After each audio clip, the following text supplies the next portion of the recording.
이번 주부터는 이제 본격적으로 삼합볼을 만들기 위한 연습을 좀 하고, 그냥 처음에는 삼합볼 형태의 어떤 그냥 포개지지 않는 그냥 단합으로 하나씩 만들어 보고, 한 2주 정도, 2, 3주 정도 연습을 하고, 이제 어느 정도 익숙해졌을 때 이제 삼합볼하고 뚜껑까지 완성을 하는 그 단계로 연습을 하겠습니다. 저희들이 이제 지금 이 나무는 건조된 나무를 지금 사용하고 있는데, 보통 원목을 구입했을 당시에 원목은 거의 건조가 안 됐을 확률이 높습니다. 그래서 보통은 그린우드 터닝을 하지 않는 이상 작품이 아닌 제품을 만들 때는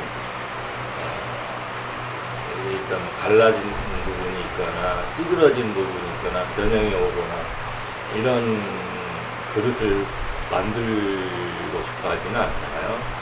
그리고 삼합볼이라는 특성상 건조가 정말 잘 돼 있어야 나중에 변형이 안 이루어져서 삼합볼, 5합볼, 15합볼 깎았는데 중간에 뭐가 줄어들어 가지고 포개지지 않는 거나 뭐 이런 상황이 생길 수 있어요.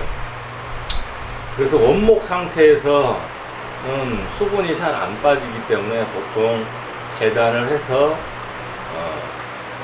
초가리를 하게 됩니다. 그래서 그런 과정을 좀 미리 알고 그 단계로 별로 이렇게 해서 하는 방법으로 그때는 연습을 할 거예요. 초가리를 좀 해놔. 너무 건조가 많이 돼가지고 거의 아마 이 나무가 한 거의 20년도 넘은 것 같아 이게. 그래서 완전히 나무 성질이 죽었죠. 좀 근데 물풀의 나무다 보니까 굉장히 또 질기고 단단하긴 할 거예요. 제가 가지고 있는 목재들이 대부분 물풀의 나무, 느티나무 이런 거다 보니까 여러분들이 좀 깎을 때 버거워 하시는 것 같긴 해요. 근데 그렇게 연습을 하면 나중에 무른 소재, 뭐 벚나무라든가 은행나무라든가 이런 걸 깎아보면 그냥 잘려 나갈 거예요. 그래서 조금 연습하실 때 힘들더라도 물풀의 나무나 좀 단단한 나무로 연습을 하시다 보면 근데 무른 나무 소재는 조금 수월할 거예요, 하기가. 나중에 어떤 나무를 구입할 수 있는 경우가 있으면 좀 깎기 좋은 나무들, 벚나무나 이런 것들도 한번 내가 기회가 되면 준비를 해서 한번 경험할 수 있도록 준비를 할 수 있으면 해볼게요. 바루는 중첩돼서 이렇게 다 포개지잖아요. 그 포개짐이 좀 제대로 이루어지고 또 이렇게 꺼내기, 이렇게 눌렀을 때 잘 부드럽게 꺼내지기 위해 기본적으로 우리는 반구의 형태다, 이렇게 바루를 생각하시면 돼요. 이게 이렇게 동그라면 이렇게 동그라마다고 생각하세요. 제가 그림을 요새 안 그려본 지가 오래돼가지고 그림을 잘 못 그리겠어요. 얘를 반으로 잘랐다고 생각하시면 돼요. 근데 이제 이렇게 동그라면 이게 이제 움직이잖아요. 그러니까 반으로 잘라놓은 반구의 형태가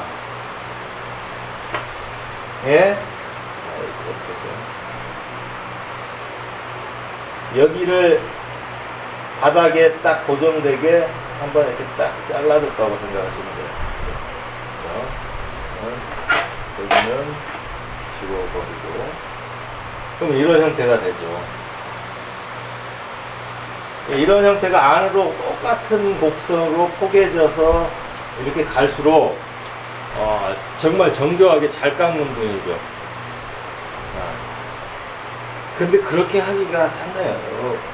지금 그 전통가리라는 35합 가루를 만드는 그 친구조차 꺼내보면 원래 이론상으로는 이렇게 반구 형태로 다 이렇게 포개면 비율이 첫째 짝과 마지막 35합의 짝의 이 그릇의 곡선이 비율이 다 똑같아야죠. 반구 형태로 하면. 근데 절대 그렇게 하면은 나중에 실패를 합니다. 그게 왜 그러냐면 선질이건 민질이건 간에 바닥 부분에 문제가 있어요. 바닥 부분에.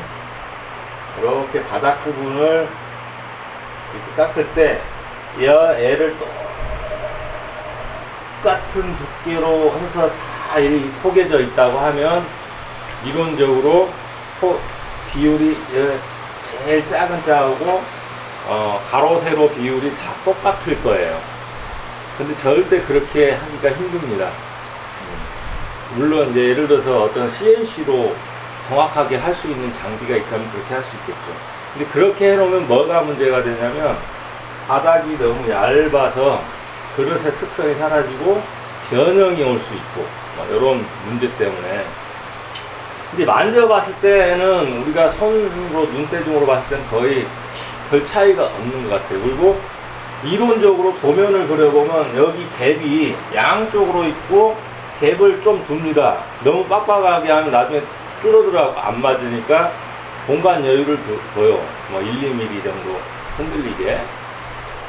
근다고 보면 여기에서 이 비율이 사실은 우리가 언뜻 생각하기에는 여기가 조금 두꺼워도 여기는 양쪽으로 빈 공간이 많이 있기 때문에 사이가 많이 벌어진다고 생각하고 원래 두께가 있기 때문에 오히려 왜 가면서 더 그릇이 넓이가 넓어지고 이 높이는 줄어들지 않을까 이렇게 생각할 수도 있어요. 근데 절대 그렇지 않습니다.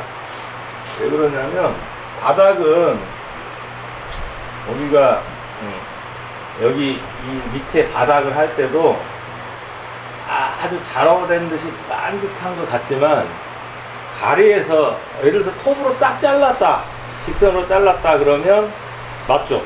반듯하겠죠. 근데 우리가 가리 작업을 할 때는 반듯한다고 하면 자 여기 회전체 여기 중심선이 여기는 회전이 정확하게 중심 부분은 제로예요.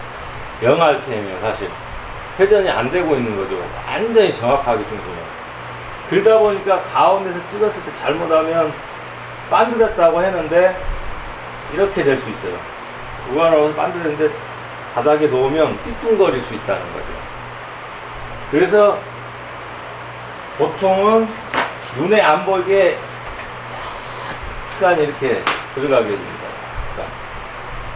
그러다 보니까 너무 얇게 하면 여기는 그래도 두께가 있는데 여기가 너무 얇아가지고 구조적으로 문제가 생기게 돼요.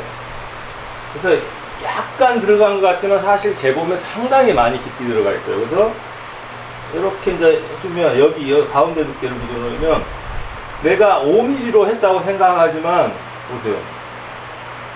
거의 1cm 가까이 되어버리죠. 그러니까 여기를 너무 깊이 바닥을 해버리면 이제 차이가 많이 나게 돼요. 그러면은 어떤 식으로 되냐? 예를 들어서 중첩된 합이 많을수록 그래서 그 노하우가 있어요. 실패를 하는 경우가 뭐냐면 재료의 한계가 생기게 될 거예요.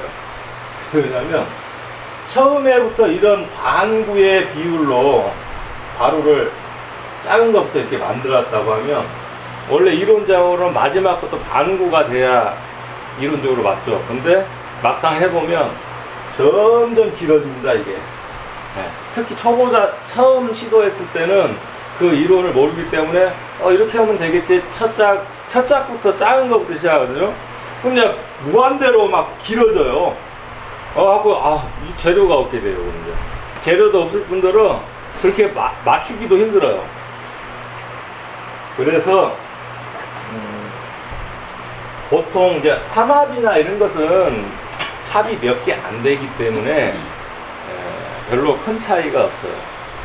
근데 이제 내가 이제 3합으로 끝낼 게 아니고 나는 더 이제 실력을 쌓아서 7합, 8합, 15합 뭐 이렇게 내가 도전을 하겠다 하면 아마 이게 조금 참고를 하셔야 될 거예요.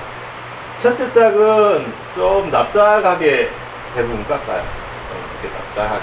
그런다고 해서 너무 납작하게는 아니고 원래 큰 정상적인 반구에 비해서 조금 더 납작하게.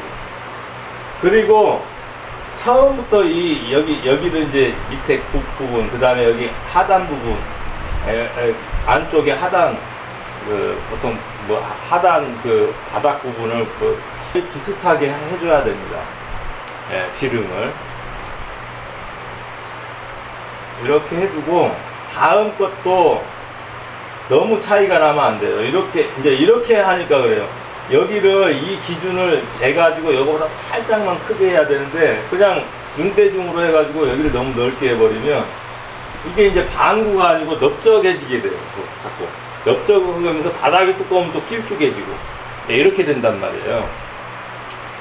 근데 이제 삼합볼은 비교적 첫째 짝하고 셋째 짝이 그렇게 차이가 없기 때문에 방구 형태에 가깝게 해주시면 돼요.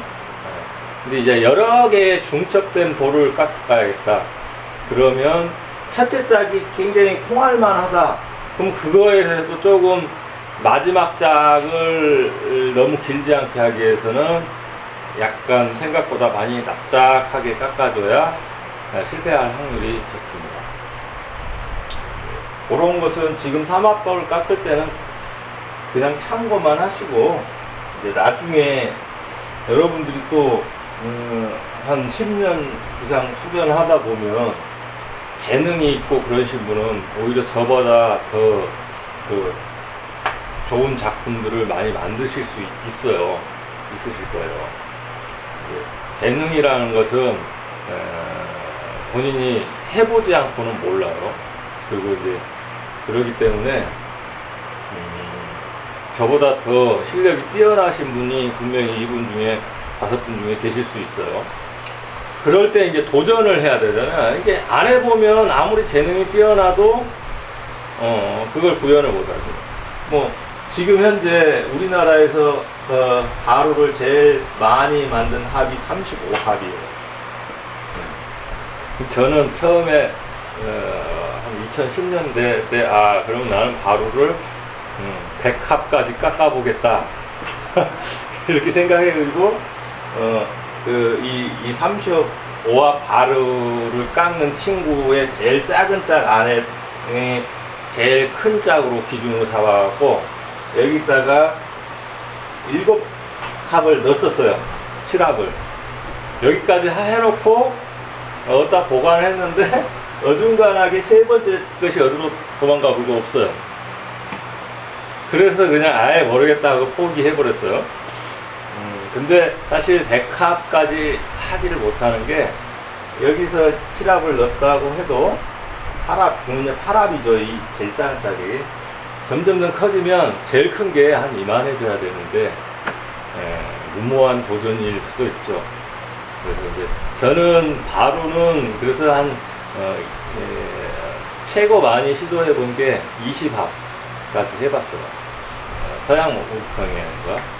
전통가리는 제가 가루를 할 정도 실력은 아니고 그냥 좀 큰 쟁반 이런 건 잘 하는데 가루는 안 해봤기 때문에 전통가리에서 그건 안 하고, 서양 우드터닝에서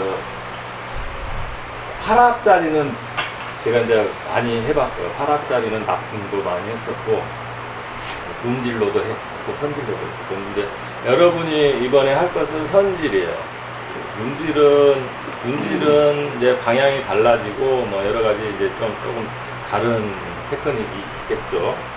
나중에 이제 별도의 남원시 가리교육이 또 고급 과정까지 생긴다고 하면 커리큘럼에 그 가루도 집어넣을 계획이에요. 그때 이제 남원시 가리교육은 중급반이나 고급반은 아마 계속해서 지원을 할 수 있을 거예요. 뭐 한 번 받았던 사람이 또 받기도 하고 그러니까. 근데 우선권에서는 제외되죠. 예를 들어서 인원이 초과되면 원래 예전에 받았던 사람들은 제외시키고 있다는 수 있는데, 그래서 그때 이제 고급 과정은 또 중급 과정이 생기면 고급 과정은 중급반이 지금 받았던 분들이 우선권이 주어지고요. 근데 중급반을 다시 중급반을 받겠다 하면 조금 우선권에서 제외되겠죠. 그래서 내년에 이번에 결과물을 우리 여러분들이 뭐냐면은 안 빠지고 열심히 하면 그걸 근거로 해서, 그래서 제가 지금 일단은 제가 열심히 하고 있다는 것을 증거를 보여줘야 되니까 지금 카카오톡에 중급반, 초급반에 주무관이 다 들어가 있어요. 바로. 그렇기 때문에 내가 이렇게 열심히 한다. 5, 7만 고급반 만들지 말고 다리도 좀 고급반까지 좀 만들어 달라. 이렇게 요구를 한번 해볼 테니까 열심히 좀 따라와 주시기 바랍니다. 그래서 그렇게 하는데 이제는 그동안은 그릇을 이제 제갈이 할 때는 치수를 재지 않고 그냥 생긴 대로 이렇게 연습을 하셨잖아요. 임의의 치수를 정해놓고 이제는 하겠습니다. 그러면 이렇게 사발이 있고 이렇게 돌이 있다고 하면 여기 두께도 열수술은 재면서 하고, 그 다음에 이렇게 내려가서 제일 중요한 게 이거, 여기에서부터 여기 치수, 예를 들어서 여기가 50이다 그러면 여기도 50이나 조금 크게 해도 돼요. 55 뭐 이렇게 해주고, 높이, 제가 이렇게 높이를 뭘로 할 건가, 그 다음에 넓이 뭘로 할 건가, 그리고 바로는 또 중요한 게 깊이. 이거 다 재서 뭐 완벽하게 정치수로 하긴 힘들겠지만 근사치로 만드는 걸 훈련을 하시면서 도구를, 이게 눈대중 맞나요? 네. 왜요? 눈대중 절대 안 됩니다.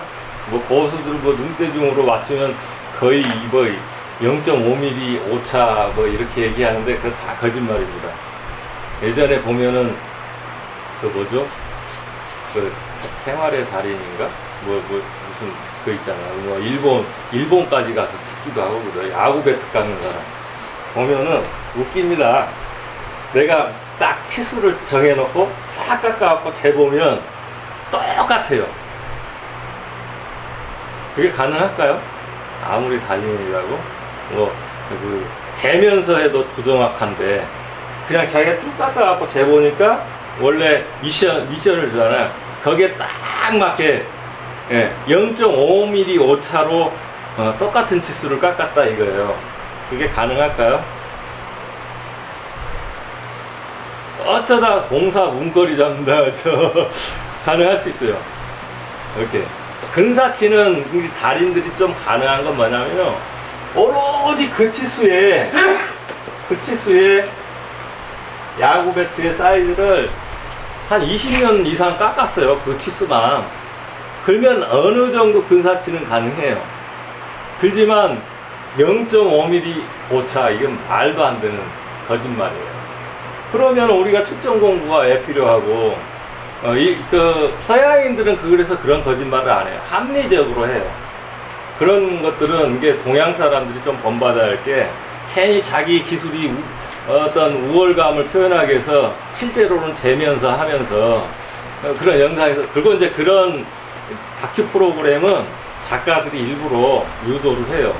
그래서 그런 프로그램 내가 한두 번 찍었다가 이제 그런 의뢰 나오면 절대 안 한다고 하거든요. 위험한 장면을 일부러 작가들이 미리 얘기해가지고 좀 해달라 이렇게 하고, 자기들은 리얼이라고 하면서 연출을 해요. 그래서 나는 절대 그런 거 안 한다 했더만 몰래 가갖고 우리 제자한테 그걸 시켜가지고 뭐 제기 깎다가 톡 빠지는 걸 일부러 연출하고 요런 걸 삽입을 해갖고 넣더라고요. 그 뒤로는 아예 전화 오면 못 한다고 했거든요. 그러니까 그런 것은 사람의 눈대중으로는 절대 정확하게 할 수는 없다. 근데 간혹 눈대중으로 해서 맞추는 게 더 편리할 때도 있어요. 정확한 값이 필요 없을 때.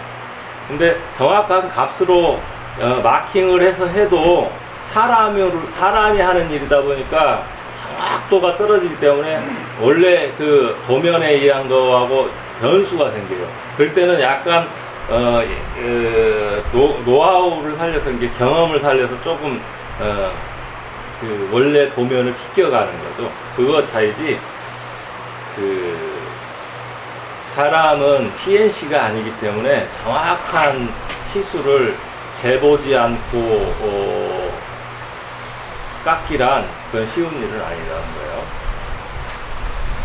그래서 이런 것을 재면서 하겠습니다. 그리고 외형 작업 먼저 초가리해서 속파기를 대충 해놓고 초가리 두께로 해놓고 이제 가정을 하는 거예요. 이게 이제 몇 년 말랐어요. 1년 말랐어요. 그 다음에 다시 깎는 방법.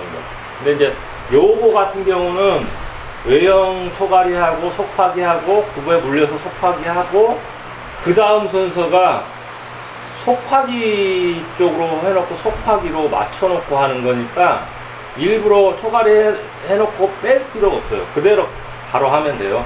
근데 이제 원래는 초가리 해놓은 것을 한 뭐 6개월에서 1년 건조시켰다가 다시 척에 이렇게 물어주는 게 맞습니다. 근데 전통 바로에서는 척을 사용하지 않고 초가리 된 것을 여기에다 음세촉이라고 해서 쇠붙이로 된 머리목에다가 여기다 박아요.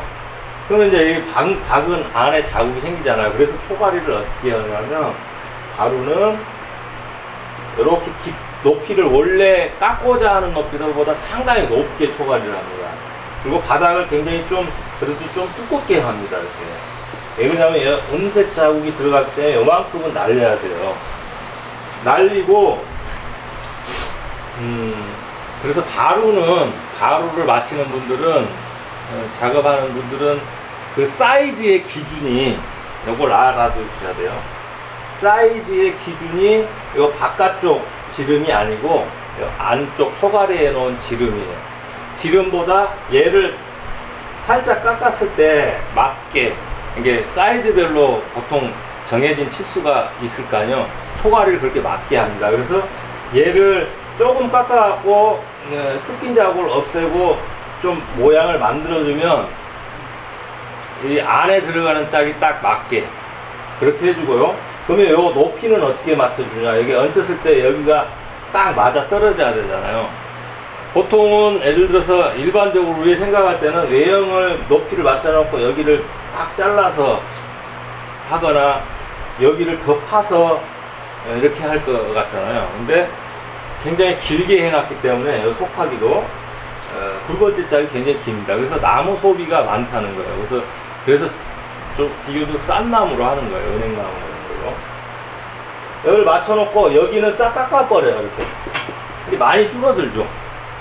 그리고 높이는 속을 파서 하는 게 아니라 더 깊기 때문에 이 테두리를 깎아내요. 그래서 높이를 맞춰주는 거예요. 끼워보면서 어느 정도 깎아야 되냐 해가지고 테두리를 깎아냅니다.